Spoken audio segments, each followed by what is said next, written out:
Our next case is Miss Charlene Norris. Miss Norris, would you please introduce yourself and give us your DOC number? My name is Charlene Norris, and my DOC number is 635369. Thank you, Ms. Norris. Let me explain our process to you. First, I'm going to read some information into the record. Then we're going to conduct a parole interview with you. At the conclusion of that interview, you'll have an opportunity to say whatever you'd like to say to the board before we vote. Do you understand our process? Yes, sir. This is the matter of Charlene E. Norris, DOC number 635369, date of birth November the 16th of 1952. She's classified as a second felony offender. She has a parole eligibility date of December the 5th of 2023, an adjusted good time date of April the 23rd of 2025, and a full term date of September the 24th of 2041. She is currently serving a 25-year sentence on a number of DWI offenses, a fourth offense, three-fourth offenses, and a third offense. Is that information basically accurate, Ms. Norris? Yes, sir. Ms. Norris, your case has been assigned to Mr. Pete Freeman. He will begin our interview process. Would you please answer any questions he might have? Yes, sir. Okay, Ms. Norris, how old are you? I'm 70. Okay, and how many years have you served on this charge? Since 2018. And so that was 5 years, Okay. 5.5, almost. All right, and you have a total sentence of 25 years, correct? Yes, sir. Okay. What's your educational level? 2 years in college, up to I was a sophomore, and I did not complete my sophomore year. What are your triggers, Ms. Norris? What causes you to drink so much? I mean, you have a long history of DWIs. I counted 7 different arrests on your rap sheet. What causes all this drinking? I was reared. I accept responsibility for it. I was reared in a very strict home, and I was not allowed to, for example, wear pants. Of course, and no dancing, that sort of thing. As I got in high school and then on to college, I wanted to, see what I was missing out, because, well, I'm a preacher's daughter.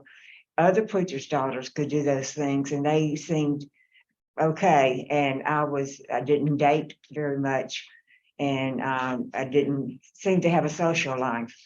And whenever I was a little bit later on, I was in my early 20s when I did finally drink.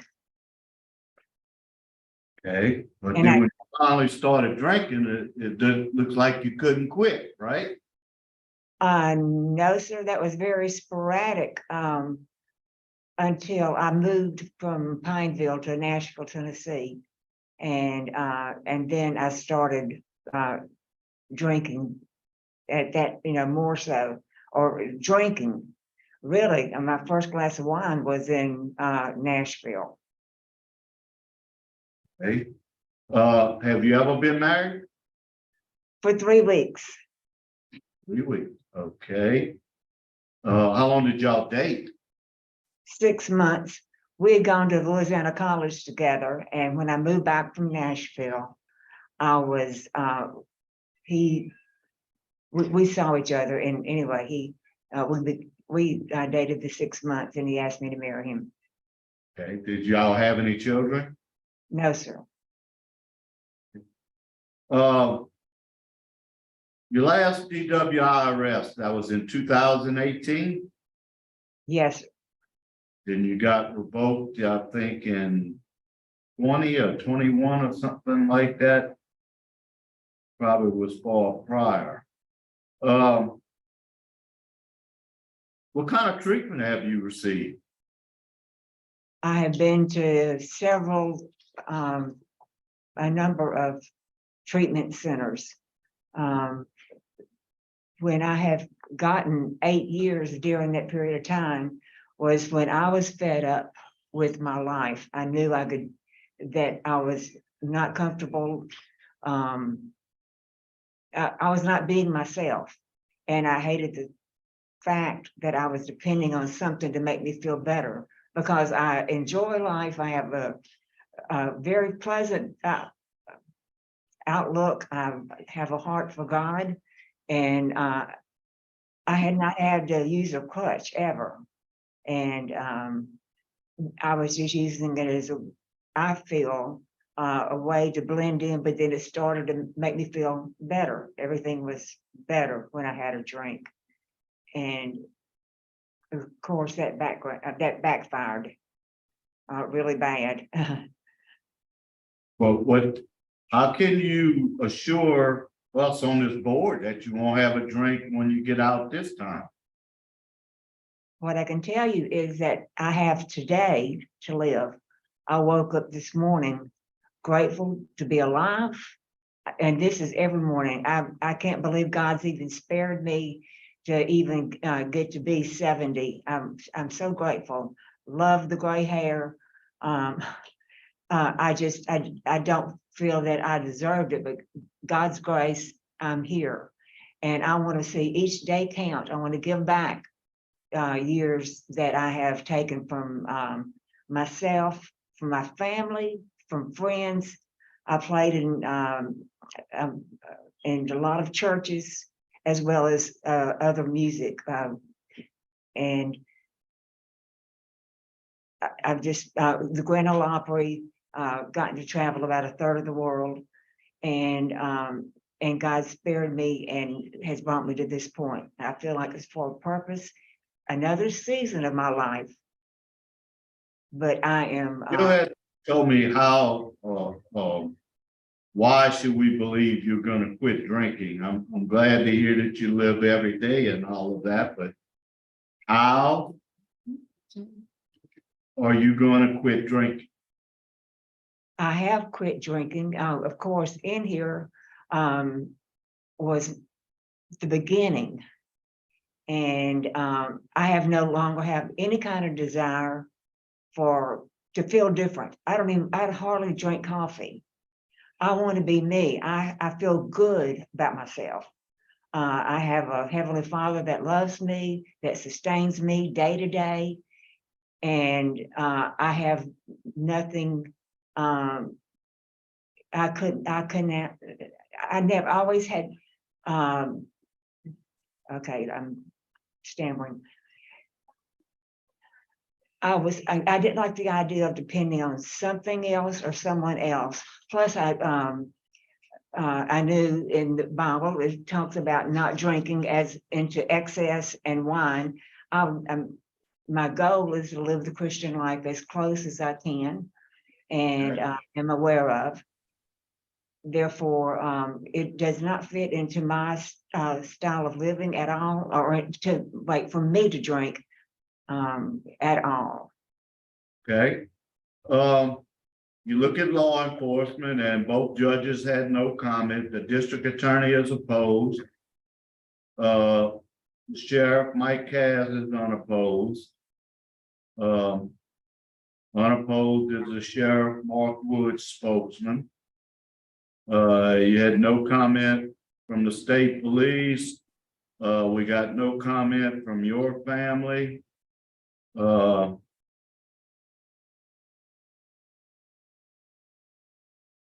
Where are you gonna live? What are you gonna do? And what is your sobriety plan?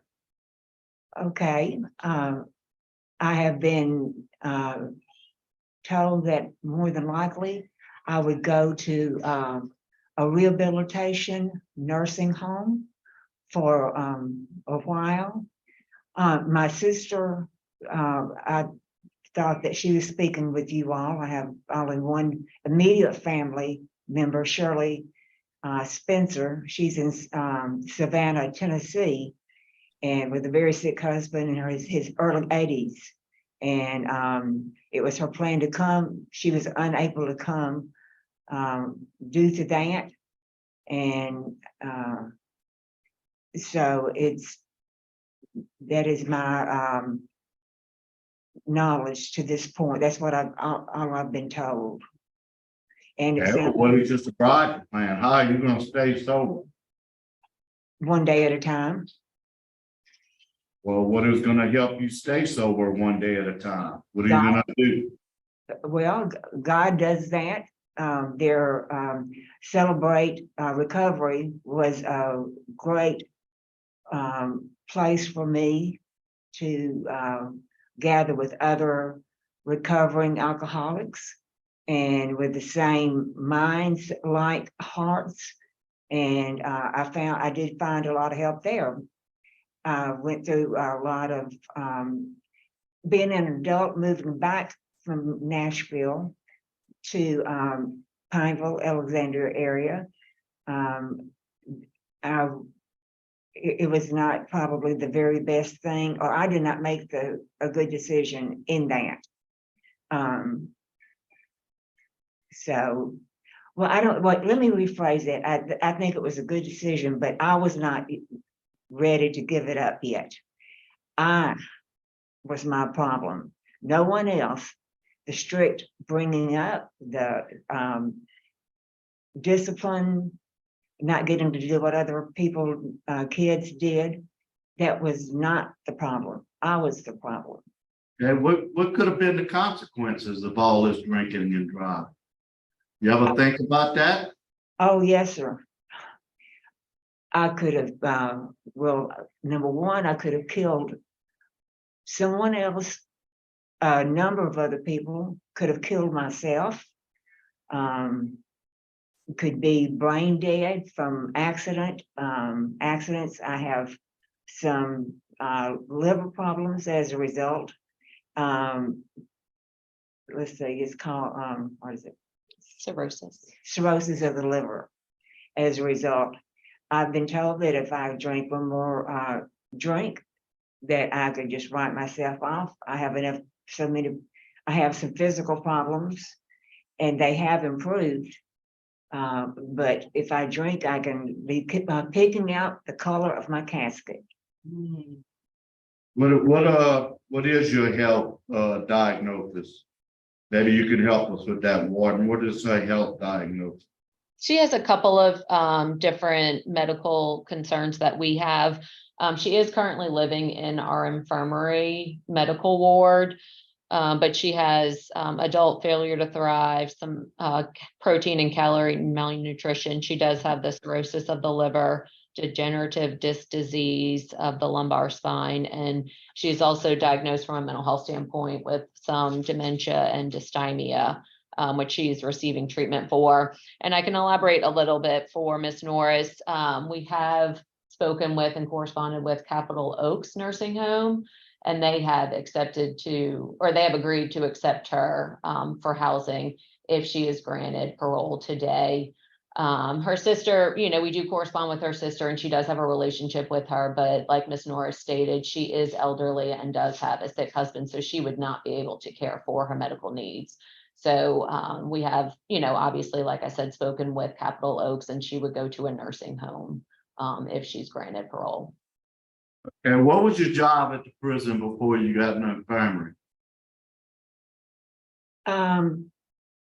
Well, I played piano for the Catholic services, and I did not have a, let's see, well, I did general, I mostly sat because I was not able to, I was just sick a lot. And that was a toll that the alcohol had taken on me, plus what I already had. And then I added fuel to the fire with alcohol.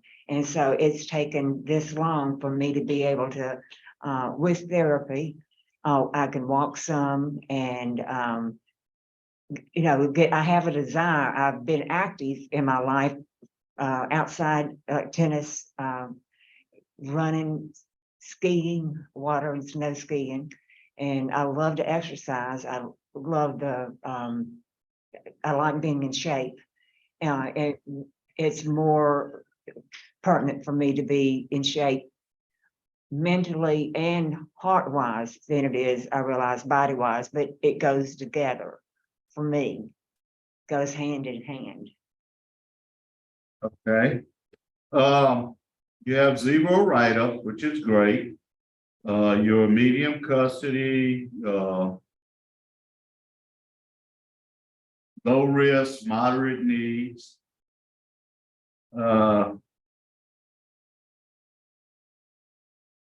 You've taken numerous classes. We kind of touched on them a little bit. Are you in AA over there?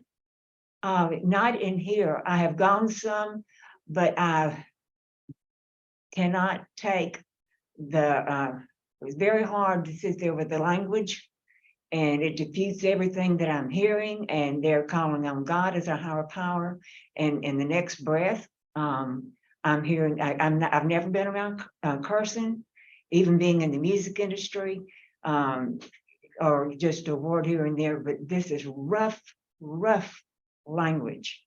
And I did better not going to AA. I'm not going to say, it's been a while since I've been active, of course, in church, but I've been going to church. But I study myself every day.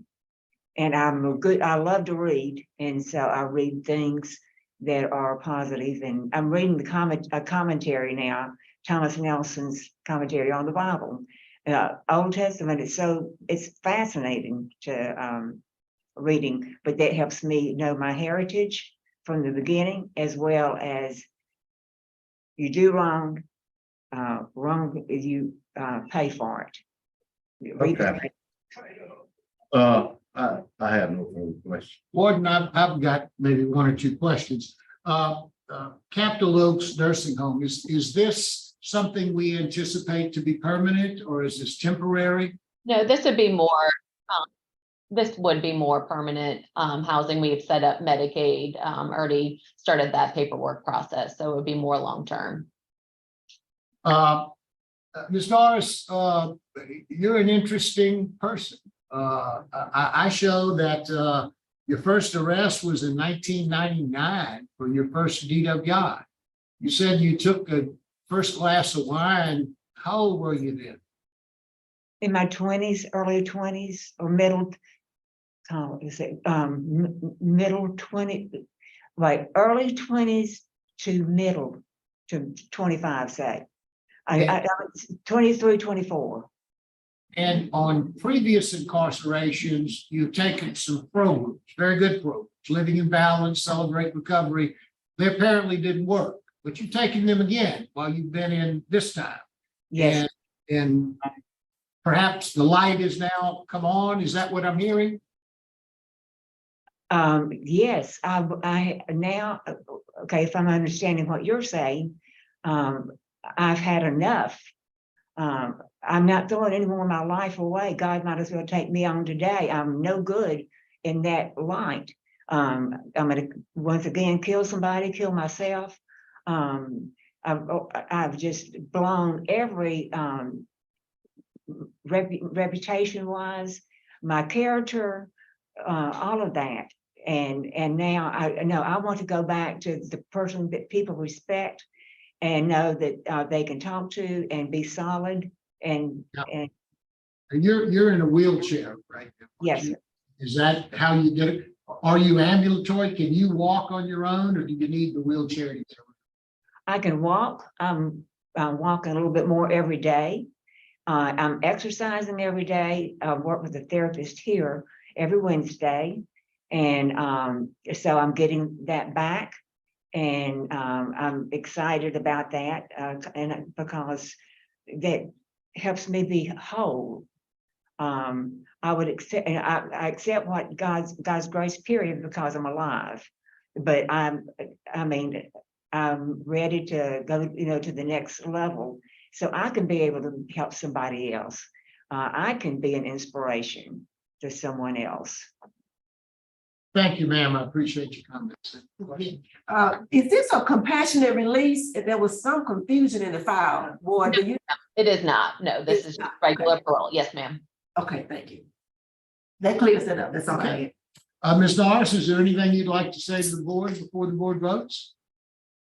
I appreciate the opportunity that you all have given me, that LCIW has given me to allow God to work in my life and for me to do my part.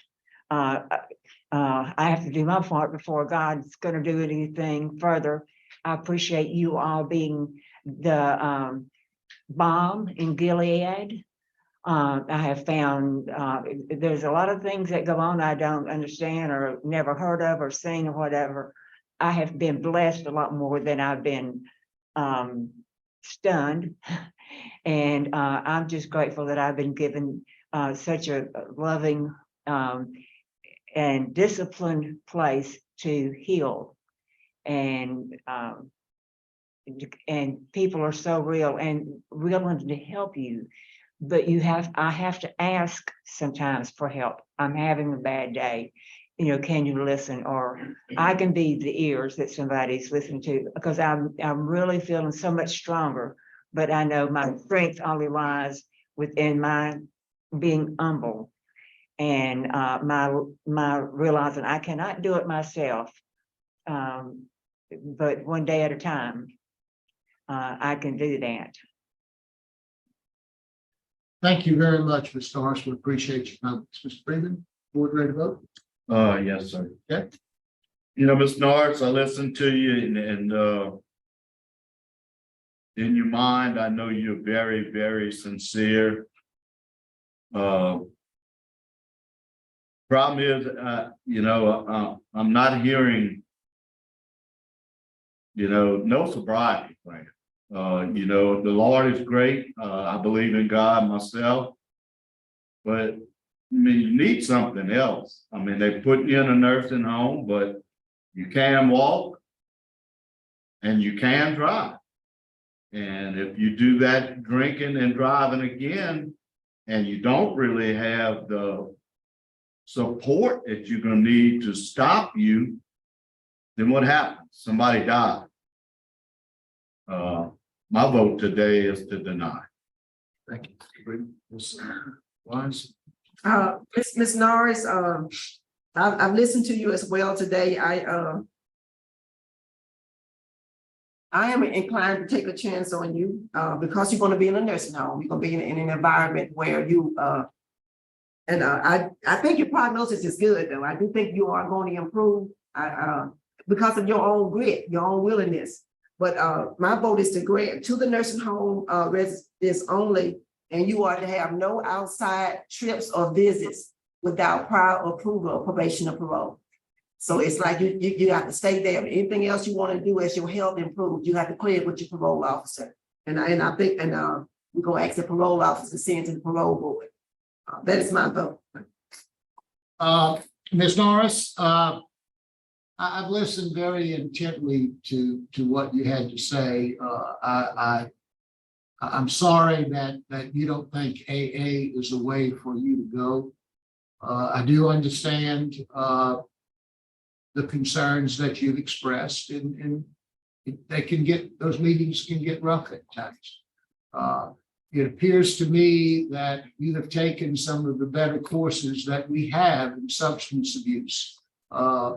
Didn't help you the last time, but it certainly seems to have helped you this time.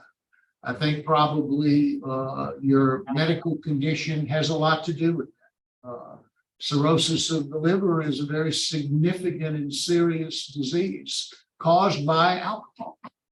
And you seem to have a handle on that now. My vote likewise would be as Ms. Wise. My vote would be to grant to the nursing home with the condition that you not be allowed to leave there without parole supervision. So that would be my vote. Is 2 votes enough? Or do we need all three? She's done everything, probably hours, greater needs.